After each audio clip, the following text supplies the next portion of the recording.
Hello friends, स्वागत है आप सभी का आपके अपने YouTube चैनल लर्निंग अड्डा 21 में। और साथियों, मैं हूं संजय सिंह यादव और आज इस वीडियो में जो हम लोग डिस्कस करने वाले हैं वो प्रदूषण के कुछ महत्वपूर्ण बिंदु पे बात करेंगे। क्या आप जानते हैं प्राथमिक प्रदूषण किसे कहते हैं या द्वितीयक प्रदूषण किसे कहते हैं, या प्राथमिक एवं द्वितीयक प्रदूषण में क्या अंतर है, या निम्न में कौन द्वितीयक प्रदूषक है, या फॉर्मेल्डिहाइड कौन सा प्रदूषक है, यानी प्राइमरी पॉल्यूटेंट है कि सेकेंडरी पॉल्यूटेंट है, या आपसे पूछ दिया जाए ओजोन कौन, बहुत बार पूछा गया है ओजोन कौन सा प्रदूषक है, प्राथमिक प्रदूषक है कि द्वितीयक प्रदूषक है, या आपसे पैन पूछा जाता है, पैन जिसे पैराक्सिल एसिटाइल नाइट्रेट के नाम से जाना जाता है। ये पैन क्या है, पैन की उत्पत्ति कैसे होती है, और पैन जो आपका है वो कौन सा प्रदूषक है, प्राथमिक है कि द्वितीयक है, और इसके साथ ही साथ प्रकाश रासायनिक स्मोग क्या है, और ये जो प्रकाश रासायनिक स्मोग है यह कौन सा पॉल्यूटेंट है, प्राइमरी पॉल्यूटेंट है कि सेकेंडरी पॉल्यूटेंट है। तो इन सभी सवालों का जवाब यदि आप चाहते हैं तो आप इस वीडियो में अंत तक बने रहें, और यहाँ से प्रतियोगी परीक्षाओं में बहुत ही ज़्यादा और बहुत ही इम्पोर्टेंट यही अब यहाँ पर इस वीडियो के अंतर्गत आपको 10 क्वेश्चन, यानी हम लोग जो है समझने के बाद, इसके सारी चीज़ों को जानने के बाद 10 ऐसे क्वेश्चन पर भी हम लोग डिस्कस करने वाले हैं जो बार बार यही आपसे प्रतियोगी परीक्षाओं में पूछे गए हैं। साथियों, यदि आप हमारे चैनल पे नए हैं तो कृपया करके आप हमारे चैनल को सब्सक्राइब कर लें और वीडियो में अंत तक बने रहें। तो चलिए हम लोग शुरुआत करते हैं वीडियो की अपने। तो देखिए, बात जहां प्रदूषण की होती है तो देखिए प्रदूषण के बहुत सारे प्रकार हैं, यानी प्रदूषण कई प्रकार का होता है, लेकिन इस वीडियो के अंतर्गत हम लोग स्वरूप के आधार पे, यानी रूप के आधार पे, स्वरूप के आधार पे हमारा प्रदूषण जो होता है वो कितने प्रकार का होता है। तो ये 2 प्रकार का होता है। एक आपका है प्राथमिक प्रदूषण जिसे प्राइमरी पॉल्यूटेंट्स के नाम से जाना जाता है, यह प्राइमरी पॉल्यूशन, और एक है आपका द्वितीयक प्रदूषण जिसे सेकेंडरी आपका जो है प्रदूषण के नाम से जाना जाता है। लेकिन इसके अंतर्गत जो प्रदूषण फैलाने वाले जो तत्व आते हैं उन्हें ही हम पॉल्यूटेंट कहते हैं, यानी पॉल्यूशन से पॉल्यूटेंट बना है। ठीक है, तो हम लोग जो है ये सबसे पहले जानने का प्रयास करें कि वास्तव में प्राथमिक जो प्रदूषण होता क्या है।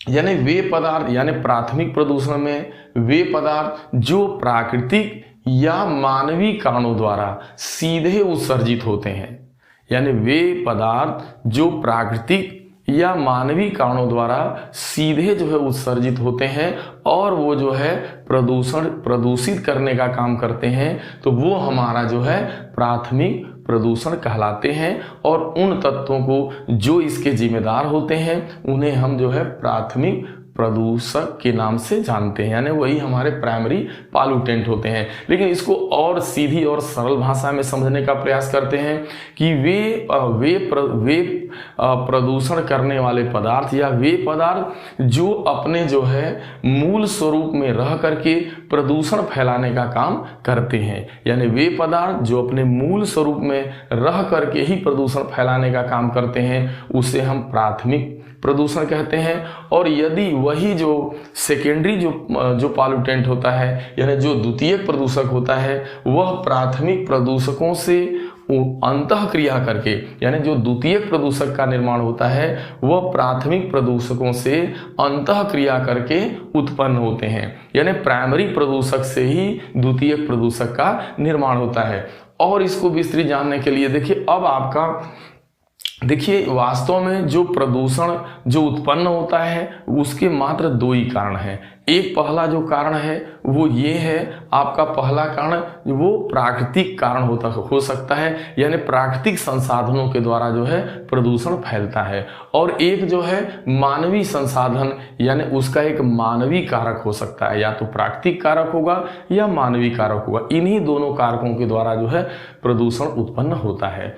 अब आता है परीक्षा में कि निम्न में जैसे अब हमें अच्छे से ये समझ लेना है कि प्राथमिक प्रदूषक के अंतर्गत कौन कौन से जो है पॉल्यूटेंट आते हैं। तो देखिए जैसे यहाँ पे कार्बन मोनोऑक्साइड, तो आपको अच्छे से समझ लेना है कि कार्बन मोनोऑक्साइड अपने मूल स्वरूप में रह करके ही प्रदूषण फैलाने का काम करता है, कार्बन मोनोऑक्साइड। वैसे ही कार्बन डाइऑक्साइड है जिसे CO2 के नाम से जाना जाता है। आगे है आपका सल्फर डाइऑक्साइड यानी SO2, यानी सल्फर डाइऑक्साइड जो चिमनी एवं कल कारखानों के द्वारा निकलने वाली ये गैस है या स्वचालित वाहनों से भी निकलती है। ये सल्फर डाइऑक्साइड गैस है जो ऑलरेडी जो है प्रदूषण फैलाने का काम करती है। ऐसे ही NO है जिसे नाइट्रिक ऑक्साइड कहते हैं, और NO2 है जिसे नाइट्रोजन डाइऑक्साइड कहा जाता है। यानी NO और NO2, SO2, CO2, CO और DDT, ये DDT भी आपका जो है प्राथमिक प्रदूषक ही है, मूल अवस्था में रह करके प्रदूषण फैलाने का काम करता है। इसके आगे देख लीजिए प्लास्टिक भी एक तरीके का पॉल्यूटेंट ही है जो मूल अवस्था में रह करके प्रदूषण फैलाने का काम करता है। कणकीय पदार्थ, यानी कणकीय पदार्थ का मतलब जो आप देखते हैं वायुमंडल में जो छोटे छोटे कोयलों के, चिमनियों के या जो भी कण हैं जो प्रदूषण फैलाने का काम करते हैं, तो ऐसे कणकीय पदार्थ जो होते हैं वह भी प्राथमिक यानी प्राइमरी पॉल्यूटेंट की कैटेगरी में आते हैं। आगे बात की जाए बेंजीन, क्योंकि बेंजीन को भी पूछा गया है कि बेंजीन कौन सा पॉल्यूटेंट है, प्राइमरी है कि सेकेंडरी है। तो जो बेंजीन होता है जिसे C6H6 के नाम से जाना जाता है वो आपका प्राइमरी पॉल्यूटेंट है। फिर अब आती बारी हाइड्रोकार्बन, तो हाइड्रोकार्बन भी आपके प्राइमरी पॉल्यूटेंट हैं। अब बात करते हैं फॉर्मएल्डिहाइड, तो फॉर्मएल्डिहाइड जो होता है यह भी आपका प्राथमिक प्रदूषक है, यह मूल रूप में रह करके प्रदूषण फैलाने का काम करता है। तो ये तो रही बात जो है प्राथमिक प्रदूषकों की, जो मूल रूप में रह करके ही जो है क्या करते हैं, प्रदूषण फैलाने का काम करते हैं, यानी वायुमंडल को दूषित करते हैं। अब बात करते हैं हम लोग सेकेंडरी पॉल्यूटेंट की, तो वे प्रदूषक जो प्राथमिक प्रदूषकों से अंतः क्रिया करके, यानी प्राथमिक प्रदूषकों से अंतः क्रिया करके उत्पन्न होते हैं। जैसे यहाँ मैं बहुत ही एक साधारण सा उदाहरण लेकर के आपको बताने जा रहा हूँ कि द्वितीयक प्रदूषक आपको अच्छे से समझ में आ जाएगा। जैसे मान लीजिए सल्फर डाइऑक्साइड ऑलरेडी जो है प्राथमिक प्रदूषक है, यह प्राइमरी जो है आपकी पॉल्यूटेंट है, ठीक है, यह प्राथमिक प्रदूषक आपको यहाँ पे बताया गया सल्फर डाइऑक्साइड। अब जैसे ये जल से क्रिया करती है, यानी वर्षा हो जाए, जैसे मान लीजिए वायुमंडल में सल्फर डाइऑक्साइड गैस विद्यमान है और ये रहती है कल कारखानों द्वारा, चिमनियों द्वारा, ये वायुमंडल में है। अब जैसे ही इसके ऊपर पानी यानी बारिश होगी, यानी जल का प्रवाह होगा इसके ऊपर, तो ये क्रिया करके आपकी सल्फ्यूरिक अम्ल बना देती है, जो इससे कई गुना जो है ज़्यादा जो है पॉल्यूटेंट का काम करती है। तो ये प्राथमिक प्रदूषक अंतः क्रिया करके जब द्वितीयक प्रदूषक का निर्माण कर देता है तो वही आपका द्वितीयक प्रदूषक होता है। अब प्राथमिक प्रदूषक से जो द्वितीयक प्रदूषक होता है ये काफ़ी खतरनाक होता है, ज़्यादा गहरा प्रभावशाली होता है। यानी सल्फर डाइऑक्साइड पानी के साथ क्रिया करके वर्षा का जल पा करके ये, तो इसे ही अम्ल वर्षा, चूंकि परीक्षा में पूछता है कि अम्ल वर्षा की जिम्मेदार गैसें कौन है। ऐसे ही मान लीजिए नाइट्रोजन डाइऑक्साइड है, जल के साथ NO2 क्रिया करके HNO3 बनाने का काम करता है, यानी नाइट्रिक अम्ल। ये दो अम्लें ऐसी हैं जो अब आता है जो अम्ल वर्षा है यह द्वितीयक प्रदूषक में आएगी, यानी HNO3 और H2SO4 आपका सेकेंडरी पॉल्यूटेंट कहे जाएंगे, लेकिन SO2 NO2 प्राइमरी पॉल्यूटेंट कहे जाएंगे, ठीक है। तो ये अब आपको बात अच्छे से समझ में आ गई होगी कि प्राथमिक प्रदूषकों से अंतः क्रिया करके द्वितीयक प्रदूषक का निर्माण किया जाता है। तो ये है, यानी वे प्रदूषक जो प्राथमिक प्रदूषकों से अंतः क्रिया करके उत्पन्न होते हैं, तो ऐसे उत्पन्न जो है पदार्थों को हम लोग द्वितीयक प्रदूषक का नाम देते हैं। अब इसमें कौन कौन आते हैं बहुत अच्छे से समझना है। जैसे सल्फ्यूरिक अम्ल चर्चा हो गई, नाइट्रिक अम्ल चर्चा हो गई, SO3 जैसे ऑलरेडी आपका SO2 पॉल्यूटेंट है प्राथमिक, सल्फर डाइऑक्साइड जैसे ही ऑक्सीजन के साथ क्रिया करती है तो सल्फर ट्राइऑक्साइड बना देती है, जो सल्फर ट्राइऑक्साइड अब आपका SO3 सेकेंडरी पॉल्यूटेंट माना जाएगा। अब हम लोग आगे बात कर लेते हैं H2O2 यानी हाइड्रोजन परऑक्साइड। देखिए H2O2, तो देखिए हाइड्रोजन परऑक्साइड जब देखिए जल के साथ, जल का अणुसूत्र होता है H2O, जब यह एक ऑक्सीजन और ग्रहण कर लेता है तो H2O2 बन जाता है। यानी जो हाइड्रोजन परऑक्साइड है यह आपका द्वितीयक प्रदूषक है। आपको अच्छे से तैयार करना है क्योंकि पूछा गया है परीक्षा में कि हाइड्रोजन परऑक्साइड कौन सा प्रदूषक है, प्राथमिक है कि द्वितीयक है, तो ये आपको अच्छे से समझ में आ गया। अब बात कर लेते हैं ओजोन की। देखिए ऑक्सीजन, जब ऑक्सीजन का अणु सूत्र होता है O2, जब यह ऑक्सीजन एक ऑक्सीजन का अणु और ले लेती है ये O3 बना देती है। तो एक तरीके से देखा जाए तो जो ओजोन है उसे जीवन रक्षक छतरी कहा जाता है, लेकिन वो ओजोन परत में यानी जब वो समताप मंडल में होती है तो वो जीवन रक्षक छतरी का काम करती है। लेकिन यही ओजोन यदि आपकी क्षोभ मंडल में आ जाती है तो बहुत ज़्यादा जो है ग्लोबल वार्मिंग की जिम्मेदार गैस बन जाती है। तो एक तरीके से देखा जाए तो ये बहुत ही जो है ओजोन गैस है, जो एक तरीके से खतरनाक गैस है, जो गर्मी पैदा करने वाली गैस है, यानी ग्लोबल वार्मिंग की जिम्मेदार गैस है, इसलिए इसे पालू। लेकिन इसकी जो कैटेगरी है, ओजोन को बार बार पूछा गया है, ओजोन कौन सा प्रदूषक है, तो ओजोन आपका द्वितीयक प्रदूषक में आएगा O3। अब बात होती है पैन्स की, यानी पैराक्सिल नाइट्रेट या पैराक्सिल एसिटाइल नाइट्रेट। इसका पूरा नाम होता है पैन का पैराक्सिल एसिटाइल, यहाँ पे थोड़ा छूट गया है, आपका होगा एसिटाइल, ठीक है। पैराक्सिल एसिटाइल नाइट्रेट जो है यह द्वितीयक प्रदूषक है। अब पैराक्सिल जो आपकी जो पैराक्सिल एसिटाइल जो नाइट्रेट है, जो पैन है, इसका निर्माण किसके द्वारा होता है? तो आइए, जो इसका निर्माण होता है वो प्रकाश रासायनिक स्मोग की क्रिया के द्वारा होता है। अब हम लोग इस वीडियो के अंतर्गत यह भी जानेंगे कि प्रकाश रासायनिक स्मोग क्या है, क्योंकि बहुत बार प्रतियोगी परीक्षाओं में ये क्वेश्चन आता है कि धूम कोहरा क्या है या प्रकाश रासायनिक स्मोग क्या है। तो आइए हम लोग इसको अच्छे से जानने का प्रयास करते हैं कि प्रकाश रासायनिक स्मोग, जिसे फोटोकेमिकल स्मोग के नाम से जाना जाता है।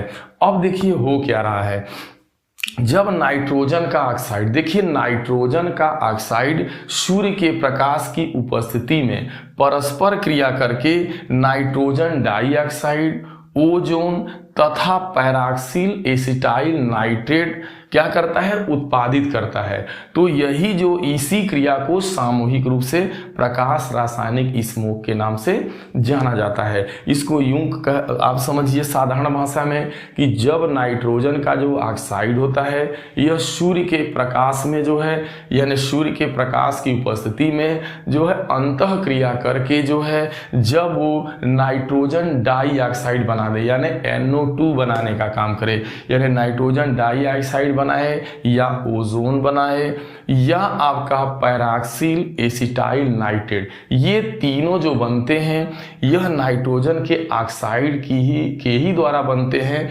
लेकिन प्रकाश की उपस्थिति में, सूर्य के प्रकाश की उपस्थिति में ये बहुत ज़्यादा तीव्र हो जाता है। और यही नाइट्रोजन का ऑक्साइड इतना ज़्यादा तीव्र हो जाता है कि यह नाइट्रोजन डाइऑक्साइड बना देता है, ओजोन बना देता है और पैराक्सिल एसिटाइल नाइट्रेट बनाने का काम करता है। तो इसी क्रिया को, यही जो क्रिया है, इसे हम सामूहिक रूप से प्रकाश रासायनिक स्मोग का नाम देते हैं। तो अब आप अच्छे से समझ गए होंगे फिर कि प्रकाश रासायनिक स्मोग क्या है। और प्रकाश रासायनिक स्मोग की क्रिया के दौरान ही जो है आपका पैन का निर्माण होता है, और जो आपका पैन है यह वास्तव में आपका द्वितीयक प्रदूषक है। अब चलिए कुछ परीक्षा में आए हुए महत्वपूर्ण क्वेश्चन पे हम लोग थोड़ा डिस्कस कर लेते हैं, जो बिल्कुल यदि आप इसे अच्छे से समझ पाए, अगर आपने पूरा इसको अच्छे से देखा होगा वीडियो को लास्ट तक, तो फिर ये सारे क्वेश्चन का जवाब आप तुरंत दे देंगे। जैसे ओजोन एक कैसा प्रदूषक है भाई? ओजोन एक आपका द्वितीयक प्रदूषक है, प्राथमिक नहीं है। दूसरा सवाल है, दो द्वितीयक प्रदूषक का नाम लिखो। तो दो द्वितीयक प्रदूषक का नाम लिखना है, यानी सेकेंडरी पॉल्यूटेंट का नाम लिखना है। तो आप उसमें सल्फ्यूरिक अम्ल, नाइट्रिक अम्ल, पैन का नाम, SO3 का नाम, ओजोन का नाम, बहुत सारे नाम आप दे सकते हैं, क्योंकि आपको अब अच्छे से पता हो गया। प्राथमिक एवं द्वितीयक प्रदूषक में क्या अंतर है? तो बस आप अच्छे से समझ पाए हैं कि जो पदार्थ अपने मूल रूप में रह करके ही प्रदूषण फैलाने का काम करते हैं उसे हम प्राथमिक प्रदूषक कहते हैं। और जो पदार्थ जो है प्राथमिक प्रदूषकों के साथ अंतः क्रिया करके जो है उत्पन्न होते हैं उन्हें हम द्वितीयक प्रदूषक कहते हैं। तो ये इसका अंतर रहा। एक अंतर आप और दे सकते हैं कि जो द्वितीयक प्रदूषक होता है वो प्राथमिक प्रदूषक की अपेक्षा अधिक जो है, कहने का मतलब प्रदूषणकारी होता है, यानी द्वितीयक ज़्यादा खतरनाक है। फार्मेल्डिहाइड कैसा प्रदूषक है? तो फार्मेल्डिहाइड को बताया गया प्राइमरी पॉल्यूटेंट है। प्रकाश रासायनिक स्मोक क्या है? तो इसका डिस्कस आपका हो गया। फिर पैन कौन सा प्रदूषक है? इसका भी आप डिस्कस कर लिए हैं। निम्न में से कौन सा प्राथमिक प्रदूषक है? अब दे दिया प्राइमरी प्रदूषक बताना है SO2 और ओजोन। तो ओजोन नहीं होगा, सल्फर डाइऑक्साइड जो है SO2 NO2 आपकी प्राइमरी पॉल्यूटेंट में है। अब कहता है निम्न में द्वितीयक प्रदूषक कौन है, यानी निम्न में द्वितीयक प्रदूषक कौन है, सेकेंडरी पॉल्यूटेंट कौन है? तो देखिए यहाँ पर है आपका CO2, SO2, CO और H2SO4। देखिए carbon dioxide primary pollutant, sulphur dioxide primary pollutant, carbon monoxide primary pollutant, मूल स्वरूप में रह करके ये जो है आपका प्रदूषण फैलाते हैं। और सल्फ्यूरिक अम्ल जो आपका है, जो तेजाब आपका एक तरह सल्फ्यूरिक अम्ल जो है, जो अम्ल वर्षा की जिम्मेदार गैस है, ये आपकी द्वितीयक प्रदूषक है। क्योंकि आगरा के ताजमहल को सबसे ज़्यादा खतरा मथुरा के तेल शोधक कारखाने से है, क्योंकि मथुरा के तेल शोधक कारखाने से निकलने वाली जो SO2 और NO2 जो गैसें हैं, यह जब भी बारिश होती है तो उसके साथ क्रिया करके जो है अम्ल क्रिया करती हैं, तो अम्ल बना देती हैं, यानी अम्ल वर्षा हो जाती है। जब अम्ल की वर्षा हो जाने की वजह से जो आगरा के ताजमहल का जो मार्बल है उसका रंग धूमिल हो जाता है। तो यही गैसें अम्ल वर्षा की जिम्मेदार होती हैं। अब देखिए, अब आगे अम्ल वर्षा की जिम्मेदार गैस, अगर जिम्मेदार गैस पूछेगा तो SO2 और NO2 है। और ये किस रूप में पाई जाती हैं? मूल रूप में है, प्राइमरी पॉल्यूटेंट है। अब आगे है पैन्स का निर्माण, यानी जो पैन है उसका निर्माण किस क्रिया के दौरान होता है? तो जो पैन है उसका निर्माण आपका प्रकाश रासायनिक स्मोक क्रिया के दौरान होता है। साथियों, ये वीडियो आपको कैसा लगा? यदि ये वीडियो आपको अच्छा लगे तो इसे अपने करीबी लोगों के बीच शेयर करने का काम करें। और यदि आप हमारे चैनल पर नए हैं, अब तक आपने हमारे चैनल को सब्सक्राइब नहीं किया हुआ है, तो कृपया करके आप हमारे चैनल को सब्सक्राइब कर लें और जो है वीडियो को लाइक करें, शेयर करें। आपका बहुत बहुत वीडियो देखने के लिए धन्यवाद।